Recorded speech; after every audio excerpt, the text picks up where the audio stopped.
Now, before we go any further, I just want to talk about text editing. In earlier versions, the text editing options were very limited. You can only really edit the whole text box, not individual words or phrases. But in the latest update, you've now got better text editing functions that enable you to apply bold, italics, and underline formatting, but sadly not colour yet, to any part of the text.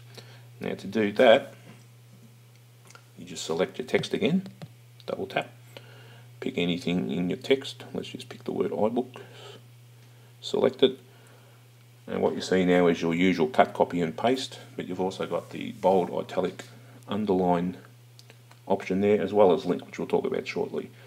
So to change the formatting of that word, you just tap on the bold, italic and underline. You get your three options. So you can either bold it, italicize it, and underline it, or all three. But in this case, I'm not going to do it to any of them, so I'm just going to click cancel. But that's something that's useful now. You can format your text in different ways, highlighting headings and paragraph starts and things like that. So let's just cancel that. What's even more useful though is the option for making links. So again, your text is selected, and this time let's just, for the sake of it, pick the word portrait. Let's select it. And this, sometimes this happens, it doesn't come up the first time, so I'm going to try that again. Select. There we go. This time we've got the link. You'll see at the end of the line there, next to define, is link. So you just simply tap on link, and it gives you a hyperlink section.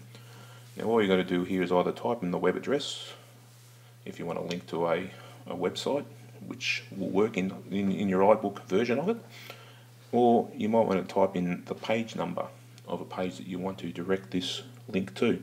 So say I type in 23, then clicking on this word portrait, that'll take me directly to page 23.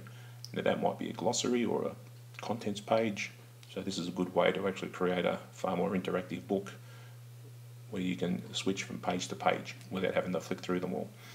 Be able to use things like glossaries and indexes and things like that. So that's a really good tool, but I'm not going to have that done, so I'll just press done there and cancel. There we are, we're back. So let's press cancel and discard those changes. There we go. Okay.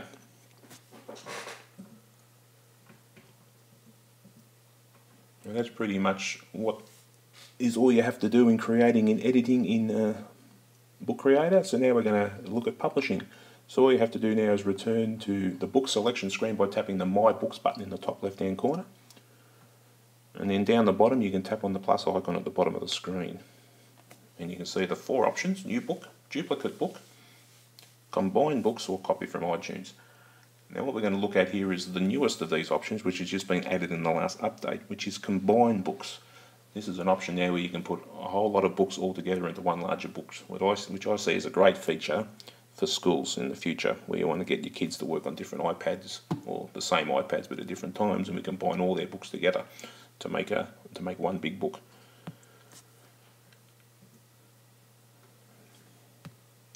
So when you select the combined books, which I'll do here, you get a scrolling selection of the books that are on the iPad itself. All you have to do is pick the book that you want to add to this book that you already got. So in this case I'm going to pick this book with the coloured page of the owl, and you put a little tick next to it, which means it's ready to go. And up the top it says copy. Now at the moment you can only select one book at a time. Hopefully in a future update you'll be able to select as many books as you'd like, so you can get this done a lot quicker. But having said that, this is now selected. I'll press copy up the top, and it says copying pages, and that now has pasted that book into my book that I've just been working on with you. So let's just check that. Let's open up this page again, this book again. Now to check that it's worked, we can just click on the little pages button up in the top left hand corner, and this gives you thumbnails of all the pages in your book. So as we scroll down, we can see all the pages, and there's our little owl book. Now you'll notice down the bottom there's a couple of empty pages. So in this section you can click on edit, and what you'll get is some delete buttons. So you can just delete the empty pages. And while I'm here, I'll delete these other books pages that we've just added, because I really don't want them in this book. It was just to show you how you can import books into books.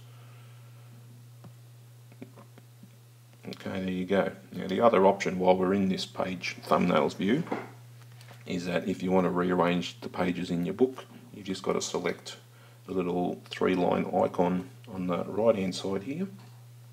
Touch it and you can see now that the book's sort of moving a little bit, and you can reorder your book's pages any way you want. This is good for editing, or when you put in lots of different books you might want to get the order rechanged. But I'm not going to do that because I've got all these pages in the right order. Let's press done, but that's all done, and you just tap away.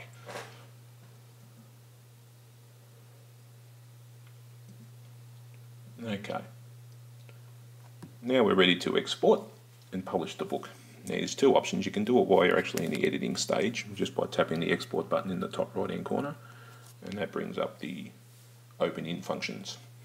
So you can import it straight into iBooks. And at this stage, if you want to just preview what your book looks like, it's just as quick to do it straight from your editing stage, and it puts it straight into iBooks. But the option we're going to look at here in more detail is back in the My Book section. Well, what we want to do before we actually export the book is make sure it's got a name. So to do that, we go to the information button, and you can see there it says title and author. I've already got it typed in, but in case it just said a new book by an author, you just tap in where it says title, type in your title, and type in your author, and then it's done, ready to go. Now what you also get here is information about the size of your book. At the moment this book is 6 megabytes in size. If it had video and audio in it, which I didn't save, it would be a lot bigger, but at the stage it's 6 megabytes, which is a decent size but not too big a book. So so that's done, and now we're ready to publish and export. So what we're going to do is tap the export icon to bring up the open in menu. And again, if you want to export it to iBooks on the iPad straight away, then you just select iBooks. Otherwise, if you want to export it to be opened by others, you can export it to any app installed on the iPad that has networking functions. Now on my iPad, you can see that I've got Evernote, Dropbox, Box, Edmodo, Goodreader, Google Drive, all as options where I can save them to those apps and then send them out to other people. But the one I am going to use is File Browser, because that's the app at school that connects to our network. So to send this book to the school network, all you'd have to do is tap File Browser. It's pretty quick, should be happening in a minute. Switching over there, and for those familiar with File Browser, it always tells you to browse where you want to paste what you're trying to put in. Now if you don't know how to use File Browser, I've got a tutorial on YouTube for that, but let's just click OK. And now I'm going to send this to my iMac because I'm not connected to the server because I'm doing this at home. So you just tap on where you want it to go, and I'm going to click MC Glee, and I'll just put it on the desktop of my computer. So you just go down to the button on the bottom, the little arrow, and paste it in. And that should be finished in a few seconds. And if we scroll down, it should be down the bottom called Book Creator. There it is there. And from here, anyone who can access this computer or the network at school just has to tap the little blue button on the side, click on Open In. Takes a little while to load up.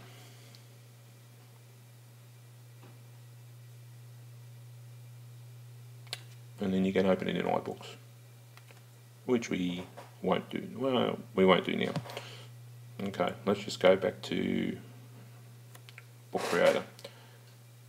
Now the other option we've got for exporting is to tap the little cloud icon, which is another exporting option.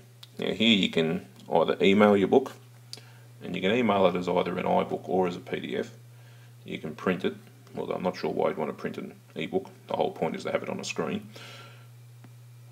You can send it to your iTunes as an iBook or a PDF, and then you can also open in another app as well. At this time you have the choice of doing iBook or PDF. Now sometimes it's a good idea to export as a PDF because that way you can read it on a computer or any other device. But the problem with some books is if you export it as a PDF, if you've included video and audio, then that's going to not work because PDFs only use images and text. So it depends on the kind of book you're publishing, whether you want to use a PDF or not. But for this case, I'm going to open it in iBooks as an iBook. And let's see what it looks like in iBook.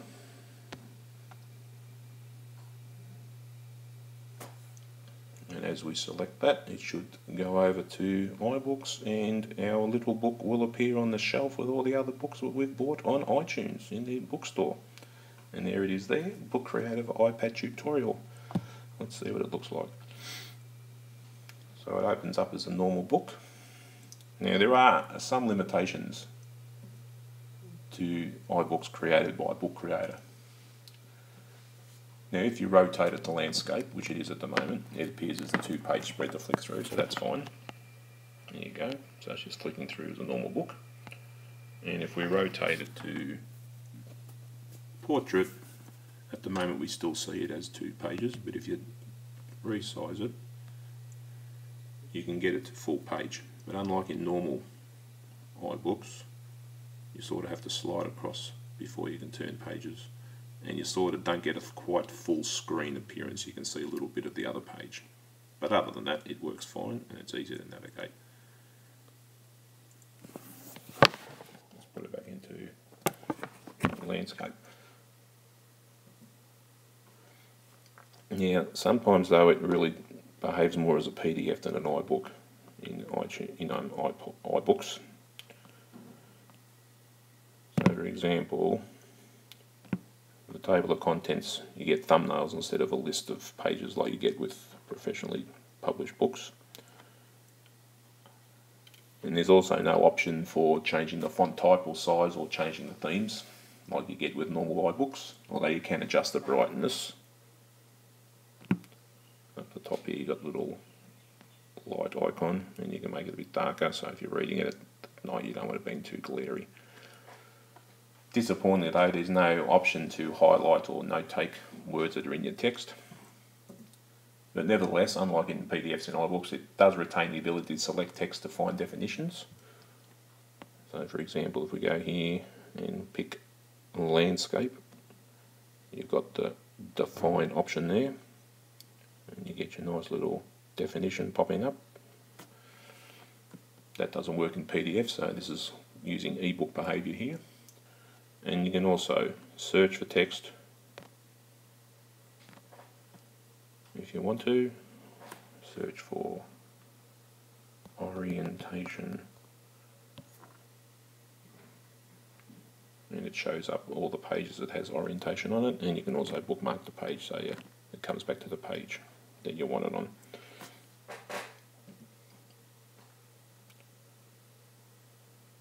Okay.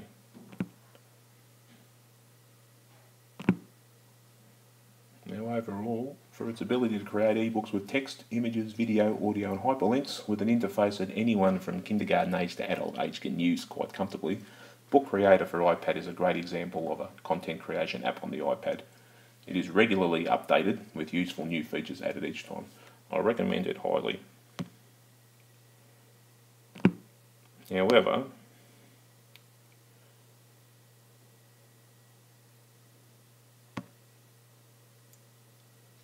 if you want greater iBook compatibility, more advanced features, and still want to create iBooks on your iPad instead of iBook Authors on a Mac, download Creative Book Builder. Now, younger children would find it a bit challenging, and its text inputting function is a bit clunky, but it can add just about anything to an ebook, as you can see from the thumbnails on the page here.